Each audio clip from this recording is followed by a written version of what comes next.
Royal Challengers Bengaluru एक ऐसी team जो एक ट्रॉफी जीतने के बाद भी आईपीएल में सबसे ज्यादा पॉपुलर है।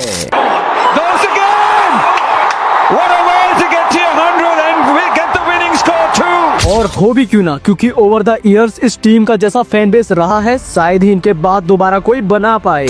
बहुत बड़ी फ्रेंचाइज है, बहुत बड़ा इसका फैन बेस है और फैन बेस कई बार ऐसा लगता है कि यार एक तरफा प्यार करते हैं अपनी टीम से। और इसी फैन बेस के साथ जब आरसीबी 2025 के आईपीएल में खेली तो वहां पर भी इनकी टीम हमें सबसे ज्यादा स्ट्रॉन्ग देखने को मिली। और उस स्ट्रॉन्ग टीम से आरसीबी ने न सिर्फ डोमिनेट किया बल्कि 17 साल के बाद आईपीएल की अपनी पहली ट्रॉफी जीती। बट जैसी टीम आरसीबी की पिछले सीजन में थी उससे कई ज्यादा स्ट्रॉन्ग हमें इस वाले सीजन में देखने को मिल रही है। तो ऐसे में सवाल सिर्फ एक ही आता है कि इस वाली स्ट्रॉन्ग टीम से क्या आरसीबी 2026 का आईपीएल जीत सकती है और कैसे इनकी ये टीम आईपीएल 2026 में सबसे ज्यादा स्ट्रॉन्ग है। सो आज की इस डिटेल वीडियो में हम लोग ये जानेंगे कि क्यों आरसीबी 2026 के आईपीएल में सबसे ज्यादा स्ट्रॉन्ग है।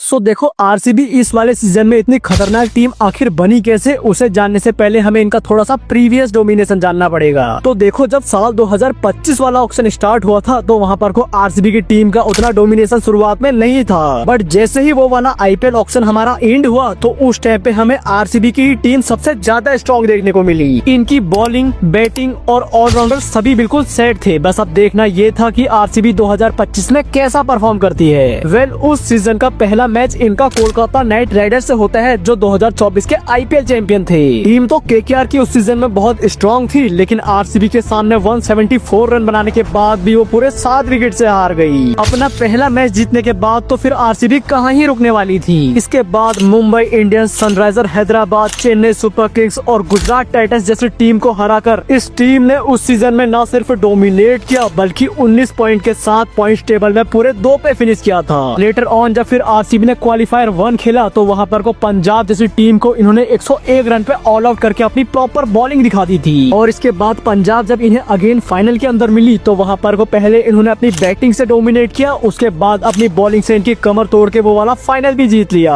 10 प्लेऑफ 4 फाइनल के बाद आखिरकार आरसीबी चैंपियन बन गई। ये वाला फाइनल आरसीबी इसलिए जीती थी क्योंकि इस टाइम पे इनकी बैटिंग, बॉलिंग और ऑलराउंडर परफॉर्मेंस बहुत ज्यादा तगड़ा था। पिछले 17 साल से जब भी हम इस टीम को देखते हैं तो यहाँ पर हमें या तो सिर्फ इनकी बैटिंग स्ट्रॉन्ग लगती है या फिर इनकी बॉलिंग स्ट्रॉन्ग लगती है। लेकिन 2025 वाले सीजन में हमें इनकी हर एक चीज स्ट्रॉन्ग देखने को मिली, फिर चाहे वो बॉलिंग हो या फिर बैटिंग क्यों ना हो। और 2026 वाले सीजन में भी कुछ ऐसा ही कंटिन्यू हो रहा है, वहाँ पर तो हमें कुछ कमी देखने को ही नहीं मिलेगी। तो देखो 2026 के ऑक्शन स्टार्ट होने से पहले आरसीबी ने कुछ ऐसे प्लेयर रिलीज करे जो टीम का बहुत ज्यादा फायदा कर गए। इन्होंने Liam Livingstone, Lungi Ngidi, Mayank Agarwal और टीम सेफर्ट जैसे प्लेयर के साथ कुछ प्लेयर्स और भी ऐसे रिलीज किए जो इनको कोई भी फायदा नहीं कर रहे थे, जो कि इनके मैनेजमेंट के लिए एक बहुत अच्छा डिसीजन था, जिसके चलते फिर इनके पास 16 करोड़ 40 लाख का पर्स पूरा बचा था। इस पर्स के साथ 16 दिसंबर को आरसीबी फिर ऑक्शन में जब आई तो इन्होंने पहले बिडिंग करना स्टार्ट करी और इनकी जो पहली बिडिंग थी वो थे वेंकटेश अय्यर, जिसके ऊपर एलएसजी, जीटी और केकेआर जैसी टीम ने भी बिडिंग करना स्टार्ट करी थी। बट एट द एंड हुआ ऐसा कि आरसीबी को इस प्लेयर को किसी भी हालत में लेना था तो उन्हें लास्ट में ये प्लेयर 7 करोड़ के अंदर मिल ही गया। और ये प्लेयर इनके लिए इसलिए इम्पोर्टेंट था क्योंकि जब इन्होंने लिविंगस्टन को रिलीज किया तो इन्हें एक ऐसा प्लेयर चाहिए था जो बैटिंग के साथ बॉलिंग भी करता हो। अब इसके बाद इन्होंने जब लुंगी एनगीडी को रिलीज किया था तो इनको एक पेस बॉलर की भी जरूरत थी, तो ये फिर से बिडिंग करने आ गए। प्लेयर थे जैकब डफी जो कि एक पेस बॉलर थे न्यूजीलैंड की तरफ से, जिसको आरसीबी ने उनके बेस प्राइस में ही ले लिया। और ये 22 सिर्फ आरसीबी की ही नहीं बल्कि आईपीएल की सबसे बेस्ट 22 में से एक है क्योंकि जैकब डफी T20 की रैंकिंग में नंबर 2 के बॉलर है। इसके बाद आरसीबी ने 2 अनकैप्ड प्लेयरों को बाई किया, जिसमें से एक थे मंगेश यादव जिनका प्राइस था 5 करोड़ 20 लाख। हालांकि इस वाली बाई ने सभी को हैरान किया, लेकिन मंगेश यादव एक लेफ्ट आर्म पेस बॉलर हैं जो कि यश दयाल के रिप्लेसमेंट में ये लोग लाए हैं। और इसके बाद इनकी एक और अच्छी बाई थी जो कि थी जॉर्डन कॉक्स, जिनको इन्होंने सिर्फ 75 लाख में लिया, वो भी फिल सॉल्ट के बैकअप प्लेयर में। बाकी इसके बाद इनके पास पैसा उतना नहीं बचा था तो इन्होंने अपने प्लेयर्स को पूरा करने के लिए किसी भी प्लेयर के ऊपर बिडिंग करना स्टार्ट कर दी। अब आरसीबी ने 2026 के आईपीएल के लिए अपने अपने 25 प्लेयर पूरे कर लिए हैं, लेकिन उनकी जो टीम है वो इतनी स्ट्रॉन्ग है कि डिसाइड करना भी मुश्किल हो रहा है। तो चलो अब इस वीडियो में हम लोग ये जानते हैं कि आरसीबी की प्लेइंग 11 रहेगी कैसी और उनके रोल्स आखिर रहने क्या वाले हैं। वेल, आरसीबी जब 2026 के आईपीएल में आएगी तो उनकी तरफ से ओपनिंग करने आएंगे विराट कोहली के साथ फिलिप सॉल्ट। अब ये दोनों ही जब आएंगे तो विराट कोहली तो परफॉर्मेंस हमेशा करते ही हैं, साथ में फिलिप सॉल्ट अपनी पावर हिटिंग से इनका स्कोर काफी आगे बढ़ा देंगे। और ये दोनों ही बैट्समैन क्या कर सकते हैं पिछले वाले सीजन में इन्होंने करके दिखाया ही था। दोनों ने मिलके 1000 से ज्यादा रन बनाए थे। बट अगर फिलिप सॉल्ट इंजर्ड भी हो जाते हैं तो उनकी जगह पे रिप्लेस करने जैकब बैठल आएंगे, जिन्होंने पिछले सीजन में सिर्फ 2 ही मैच खेले थे और इन 2 मैचेस में इन्होंने एक में तो 50 मारी थी और ओवरऑल इनका जो स्ट्राइक रेट था वो 171 का था। देखो, अगर विराट के साथ फिलिप सॉल्ट खेलते हैं तो आरसीबी का काफी ज्यादा फायदा तो होगा ही, अगर नहीं भी खेलेंगे तो उसके बाद भी फायदा है। अब इन दोनों में से अगर कोई एक भी आउट होता है तो नंबर 3 पे बैटिंग करने आएंगे वेंकटेश अय्यर, जो एक बॉलिंग ऑलराउंडर हैं। हालांकि पिछले सीजन में इनका उतना अच्छा परफॉर्मेंस नहीं रहा था, लेकिन उससे पहले ये काफी अच्छा परफॉर्मेंस देते हुए आए हैं। और सबसे मेन बात ये है कि ये एक लेफ्ट हैंडेड बैट्समैन है जो कि आरसीबी को आके बीच में लेफ्ट राइट का कॉम्बिनेशन प्रोवाइड करेंगे। और अगर इनमें से कोई आउट फिर हो भी गया तो उसके बाद कैप्टन रजत पाटीदार आएंगे, जो कि मिडिल ओवरों में स्पिन बॉलर्स को काफी ज्यादा डोमिनेट करेंगे। और ये स्पिन को कैसे खेलते हैं आपने पिछले सीजन में तो देखा ही होगा, उसमें इन्होंने 143 के स्ट्राइक रेट से 312 रन बनाए थे। Again a drag down.